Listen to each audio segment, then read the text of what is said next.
Very good evening to you with the CBC Sports News. I'm Damien Bess. FIFA President Sepp Blatter says he won't be stepping down from football's top position despite yesterday's arrests and indictments. In fact, he's still the frontrunner in tomorrow's elections in Zurich. Sepp Blatter today addressed the opening of the FIFA World Congress. It was quite a big show, but he had the opportunity to speak. Once again, he is facing calls to step down. So, as 7 of the most powerful people in football face extradition to the United States on corruption charges, Blatter said he is not responsible for everything that happened on his watch. Listen. We, or I, cannot monitor everyone all of the time. If people want to do wrong, they will also try to hide it. But it must fall to me to bear the responsibility for the reputation and well-being of our organization and to find a way forward to fix things. Well, the vote for FIFA president will take place on Friday, and Blatter is seeking a 5th term. However, he will not be getting the support of UEFA. UEFA governs European football, and its president, Michel Platini, said in a press conference, it is time for Blatter to go.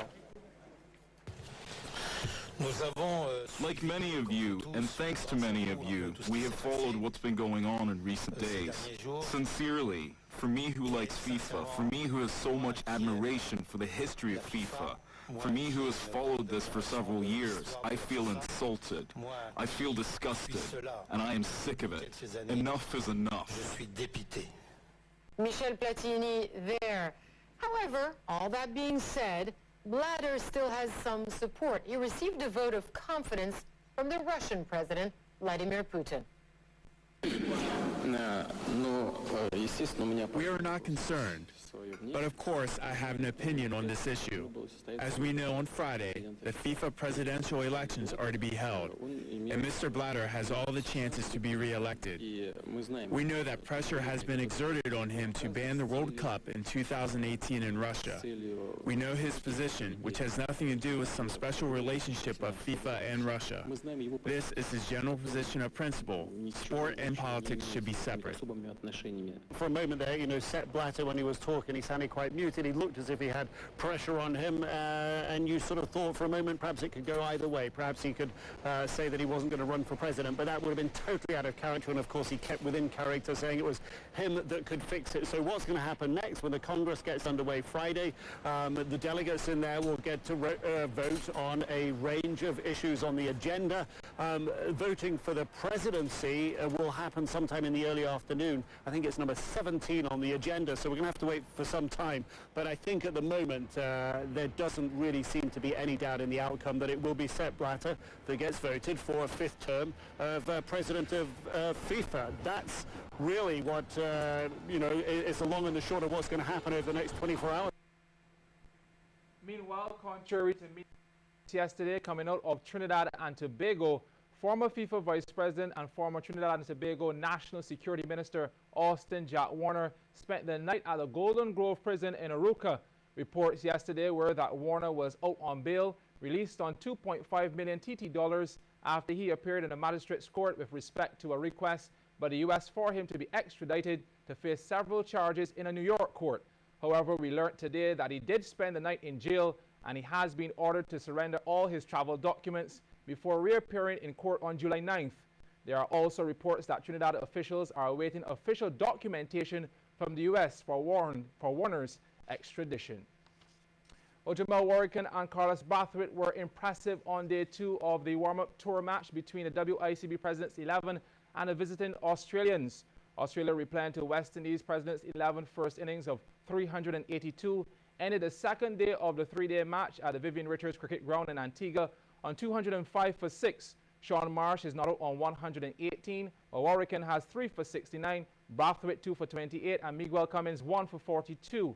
Earlier, Brathwaite was left unbeaten on 50, while Roston Chase made 76 and Jason Mohammed 55 in the Presidents 11's first innings of 382.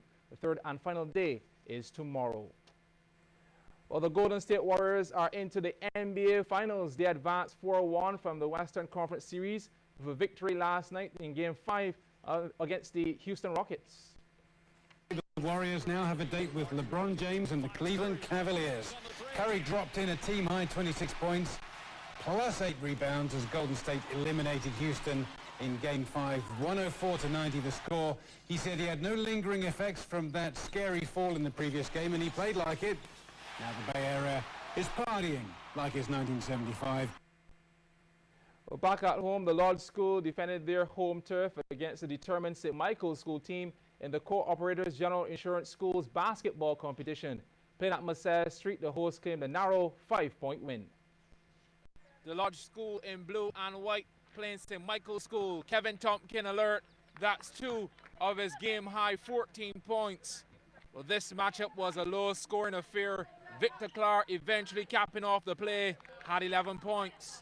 In fact, scores were tied at 11 at halftime.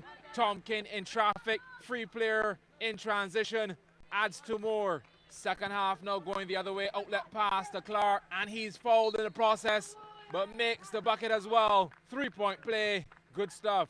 St. Michael's School hoping to cause an upset away from home. That's Sugar from downtown, 3 points. However, the Lodge School would deny them any bragging rights. Tompkin winning the battles down low. Here he is once again riding the defenders. Takes it all the way to the basket for another double. Some of the other players chipped in as well as the Lodge School went on to defeat St. Michael's School 24-19. Well, Barbados will field a small but strong 3-member team for the upcoming International Surfing Association's World Surfing Games at Papoya Beach in Nicaragua. Bruce Mackey and Louis St. John will compete in the Open Men's Division, while Chelsea Tuat will be the only female competitor. All are looking to better their personal bests. I've got high expectations for the Barbados team. I was in Nicaragua 2 years ago for the juniors, and I was able to get a podium finish. So hopefully this year, I got copper in Nicaragua, so I would like to better that result in the World Games. I'm going for gold for Barbados. I like the wave, I like the conditions a lot, and I know that we can do it. I know that we can finish well, so I think we're gonna make Barbados proud for sure. My result on my junior career, in which I finished 19th, and that would be a good objective to start. And if I place any higher than that, I would be really happy, and it would allocate some good points for Barbados. So. I should do pretty well, but I'm just going to try to take it one heat at a time and not put too much pressure on myself. I know that the waves down there are pretty good, and the forecast looks good for the event. So the waves in Nicaragua should suit my style of surfing, and I just hope to maybe crack top 10. I'd be happy with that. Well, the team, which leaves the island on May 31st, is being sponsored by Hyundai through local agents Courtesy Garage. All ground transportation when in Nicaragua will be taken care of by Hyundai, and sales manager Philip Bino says he's assured the team will do the country proud. The ISA World Surfing Challenge will complete on the 7th of June.